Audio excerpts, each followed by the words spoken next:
Fil-Palazz tal-Girgenti sar riċeviment biex jingħata rikonoxximent lill-atleti kollha li ħadu sehem fil-logħob tal-Special Olympics ġewwa Los Angeles. Is-Sinjura Michelle Muscat sostniet li din kienet ċelebrazzjoni għax permezz ta' dan il-logħob l-atleti jurew l-abbiltajiet tagħhom. Ir-referi tal-preparazzjoni li l-kontingent Malti kellu jagħmel biex ikun kompetittiv dawn il-logħob hawn appellat biex aktar persuni jersqu l-quddiem u juru l-abilitajiet tagħhom biex jieħdu esperjenza sabiħa bħalma ħadu l-atleti li għadhom kemm ħadu sehem.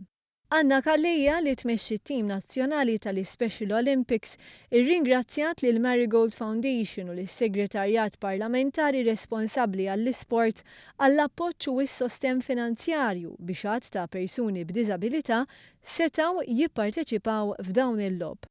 Fil-fatt kienet The Marigold Foundation li flimkien ma' fondi pubbliċi ħadet ħsieb li tkopri l-ispejjeż li kien hemm bżonn biex it-tim Malti jitla' jikkompeti f'din l-edizzjoni tal-Special Olympics. Anna Kallejja qalet li t-tir tat-tim Malti kien ir-rebħ ta' 20 medalja, iżda l-atleti rnexxilhom jiksbu xejn inqas minn 24 medalja.